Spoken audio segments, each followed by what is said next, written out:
প্রিয় দর্শক, আসসালামু আলাইকুম। আমি এই মুহূর্তে জয়নগর থেকে দেওরা থেকে জয়নগর যে নতুন রাস্তা নির্মাণ কাজ হচ্ছে, ওই রাস্তার কিছু অংশ আপনাদের দেখাচ্ছি।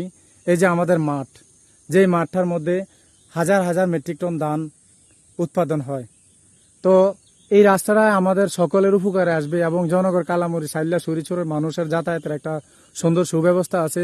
আমাদের সাথে ওদের ঐতিহাসিক একটা সম্পর্ক আছে, এখন আরো বেগবান, আরো জোরদার হয়েছে। তার মধ্যে রাস্তা নির্মাণ কাজের একজন সহযোগী যারা স্বেচ্ছায় শ্রম দিয়ে যাচ্ছেন, এর মধ্যে একজন আমাদের জাহাঙ্গীর ভাই আছেন। জাহাঙ্গীর ভাই, যদি আমরা জাহাঙ্গীর ভাই কাছ থেকে একটু কথা শুনি রাস্তার বিষয়, প্লিজ ভাই একটু বলেন। আমরা যে এই রাস্তা করতেছি আজকে বহুদিন যাবত আমাদের এটা পরিকল্পনা ছিল। এখন আমরা এটা এইবার কাজ শুরু করছি, প্রায় অর্ধেকের কাছাকাছি হয়ে গেছে কাজ। তবে এটার উপকার হবে জয়নগর, সুরিচুর, সাইল্লা, কালামুড়ি, বদ্রাহাট, জাঙ্গাইল্লা, এই কয়েকটা গ্রামের দেওরা সহ এই সব মানুষের এটা এই চলাচলের সুবিধা হইব।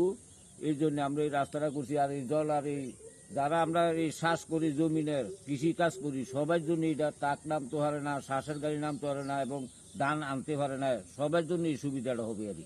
ধন্যবাদ জানাই ভাই। প্রবাসীদের বিষয়ে একটু যদি বলেন, এই রাস্তার বিষয়, যারা প্রবাসী আছে সার্বিক সহযোগিতা করতেছেন। হ্যাঁ, আমরা এটাই বলবো, আমরা তো স্বইচ্ছায় এই রাস্তাটা করতে আছি, নিজের অর্থে নেই। যদি বিদেশি যারা আছে, প্রবাসী যারা আছে, তারা যদি আমাদেরকে এই মুহূর্তে কিছু হেল্প করে, তাহলে আমাদের এটা কাজ একটু সুবিধা হবে এবং আমরা কামটা তড়িৎ গতিতে করতে পারবো আর কি। ধন্যবাদ জানাই জাহাঙ্গীর ভাইকে। প্রিয় দর্শক, যারা আপনারা প্রবাসে আছেন এবং বিভিন্ন নেতৃত্বে আছেন বা বিভিন্ন দায়িত্বে আছেন, সবার প্রতি আমাদের অনুরোধ থাকবে, এই রাস্তাটার বিষয়, এই রাস্তাটার সম্প্রসারণের জন্য, এই রাস্তাটা সমাপ্ত করার জন্য আপনারা সবাই সার্বিক সহযোগিতা করবেন এবং অর্থনৈতিক সহযোগিতা করে এই রাস্তার জয়নগর টু দেওরার সাথে একটা যোগাযোগ সুসম্পর্ক তৈরি করার জন্য সবাই চেষ্টা করবেন। যারা সামাজিক সংগঠনের ভলেন্টিয়ার্স বিন্দু আছেন, সবার প্রতি আমার অনুরোধ রইল, সবাই একটু সার্বিক সহযোগিতা করবেন। ধন্যবাদ জানাই সকলকে। আসসালামু আলাইকুম রহমতুল্লাহ বারাকাতুহু।